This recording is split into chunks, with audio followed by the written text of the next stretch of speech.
Allez dodo.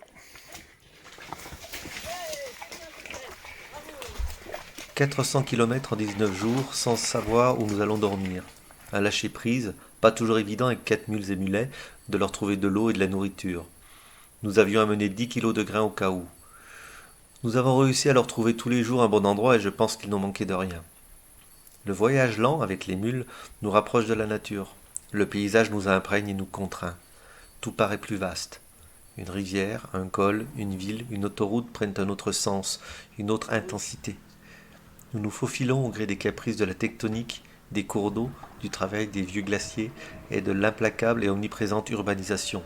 L'empreinte de l'homme est partout. Quand il pleut, on met des bâches de sel, des bâches de bas aussi, pour protéger le matériel et nous-mêmes.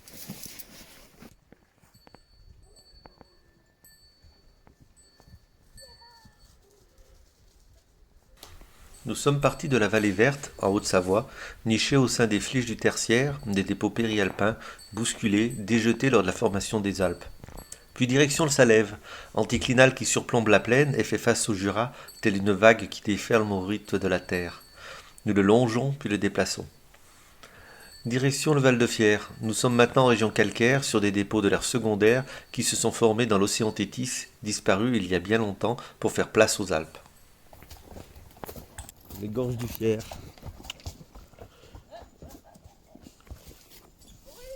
Allez Horus. C'est bien.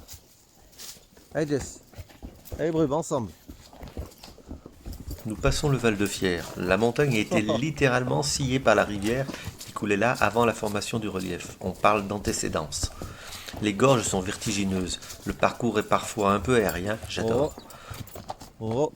Nous faisons face au massif du Jura et au plateau de Rotor. Elle est pas trop au bord quand même les doudous. Là on a affaire à un éboulement en fait. Il y a tout un pan de montagne qui s'est effondré et on cherche le passage avec les mules. Et ça devrait le faire.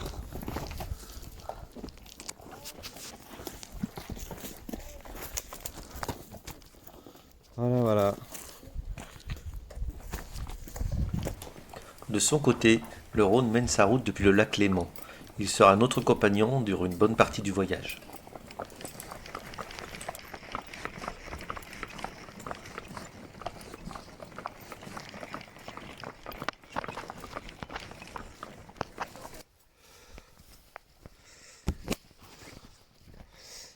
Bon, il va falloir débattre. Et en hauteur, il y a le poteau qui gêne, c'est le poteau.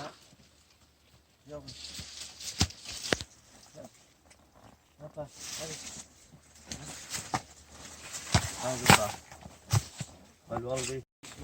C'est bien. Nickel. Bien. Nous longeons le Rhône et le Grand Colombier vers le sud. Puis nous longeons par l'ouest l'anticlinal éventré dans lequel est blotti le lac du Bourget, lac glaciaire, cher à Lamartine. La dent du chat sera notre compagne durant quelques jours, puis les Bauges, la Chartreuse et le Vercors font leur apparition à l'est. Tout d'un coup, alors que nous sortons de la forêt, après une montée de plusieurs kilomètres, les trois chemins s'ouvrent au bord d'une falaise et un paysage à couper le souffle apparaît. Le Rhône, à perte de vue, serpente entre les falaises et s'égare dans la plaine dans laquelle nous plongerons bientôt.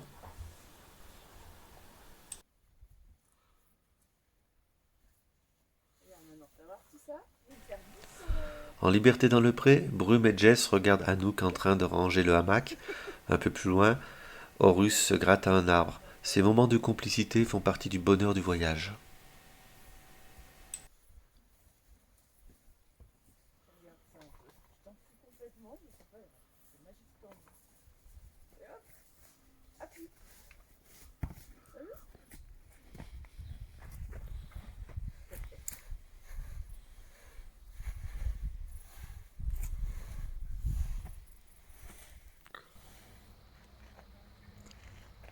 Petite pause repas.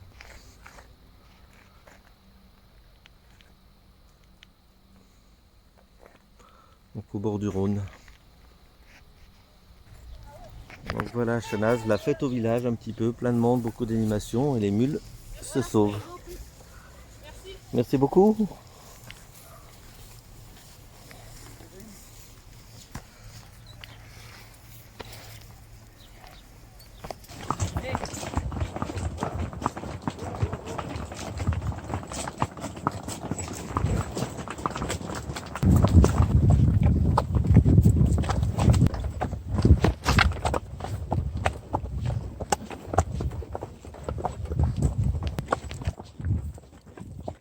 La plaine de l'Isère, ou plutôt les plateaux, sont parfois monotones.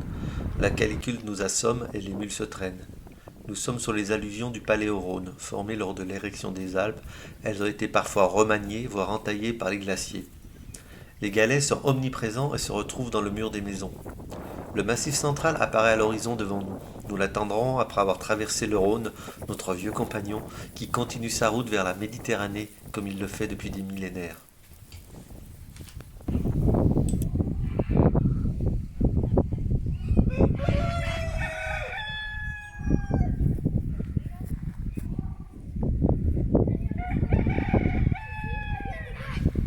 Nous arrivons à l'improviste, à la licorne bleue, et on nous fait un bon accueil. La petite ménagerie est bien bruyante et c'est très sympathique. L'herbe est rare, il fait chaud, la plupart des sources sont taries. Nous avons la chance d'avoir du foin pour nos animaux. Ouais, comme ça fera.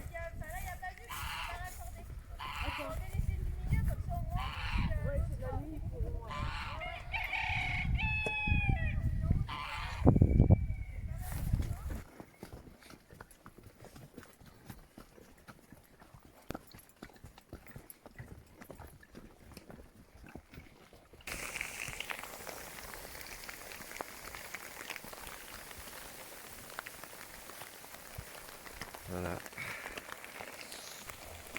Le massif central représente les chicots de l'immense chaîne hercynienne, presque aussi puissante que l'Himalaya il y a plus de 300 millions d'années. Elle a été terrassée par l'érosion, le vent, la pluie, la glace et le temps. Le massif central a été rajeuni lors de la surrection des Alpes. Nous en ferons les frais lors de notre ascension après la traversée du Rhône. Sur plusieurs jours, nous remonterons à plus de 1300 mètres d'altitude.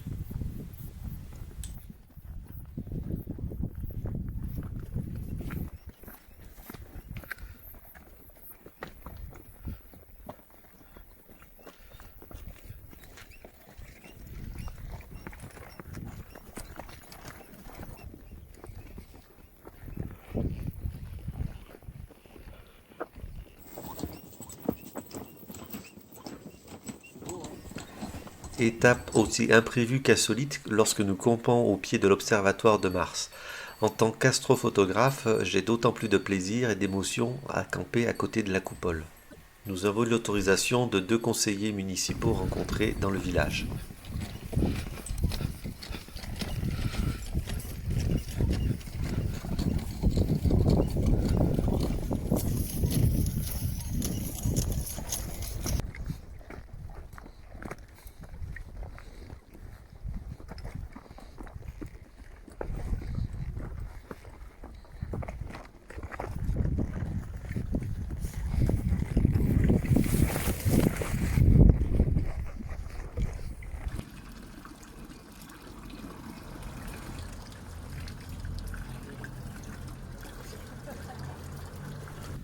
Nous dépassons le Pilat, l'immense Vercors s'étale à l'est. Les alluvions font place aux roches ignées. Ces vieux granites, gneiss, schistes sont les racines de la vieille montagne et forment parfois des chaos improbables. Je guette les pegmatites, indices de jolis cristaux. Bientôt les roches virent au noir. Lors du rajeunissement du massif, le soc s'est fracturé et d'immenses coulées de lave ont recouvert les plateaux. C'est colossal. Puis les pains de sucre ou les sucs, comme on dit ici, font leur apparition. La lave s'est épaissie et les aiguilles et les dômes de lave visqueuse se sont érigés au-dessus des coulées de basalte.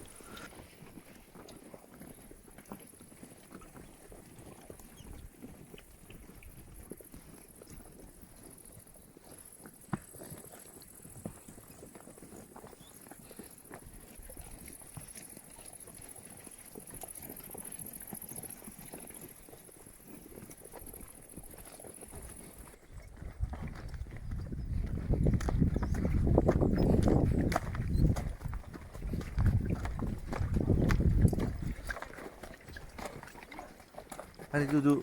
Allez.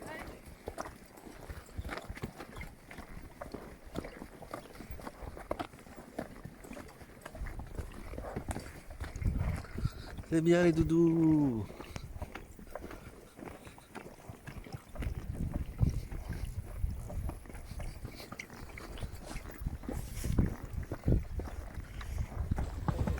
Séquence dit des sapins tueurs. Les branches de sapin, coupées en biseaux, menacent des borgniers, cavaliers et montures. C'est un peu stressant.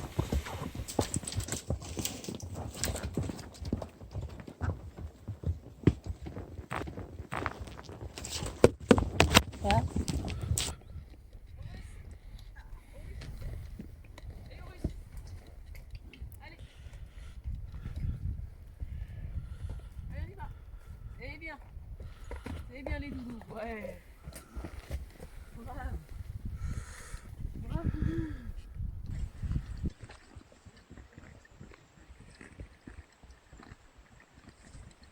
Moi j'aime bien.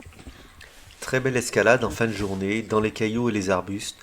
Les paysages sont magnifiques et les mules y mettent beaucoup d'elles-mêmes, elles y mettent beaucoup de cœur.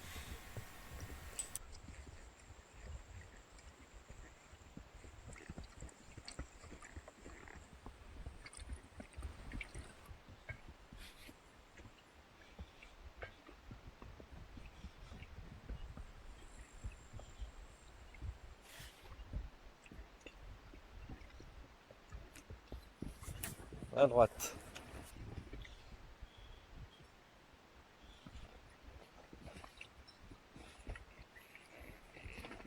Attention aux arbres. Attention à tes caisses, moi.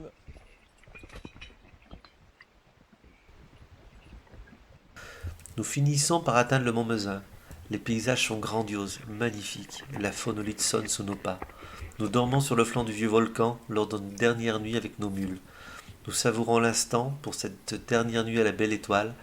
Ouais, Jupiter, Saturne, Mars, la Lune et les Pléiades ont peuplé nos nuits durant ces 3 semaines.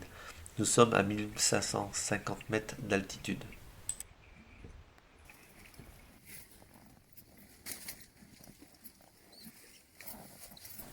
Anouk et Chaussette reviennent d'une reconnaissance.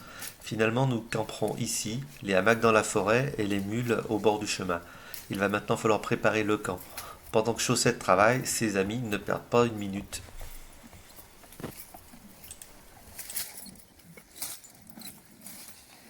Morphale. C'est dur comme du bois. C'est normal, c'est du bois.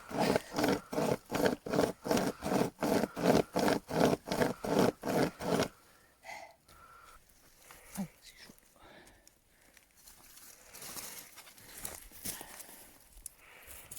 Je vais te casser la figure.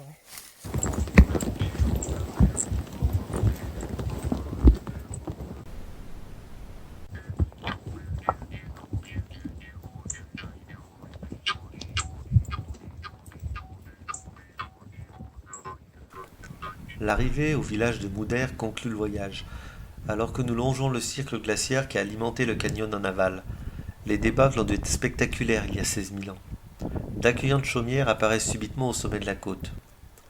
Nous reprenons petit à petit le rythme de l'eau moderne, regardant un peu gêné 6 litres d'eau pure disparaître à chaque chasse d'eau, et c'est quelques jours plus tard et en quelques heures seulement que nous faisons le chemin inverse.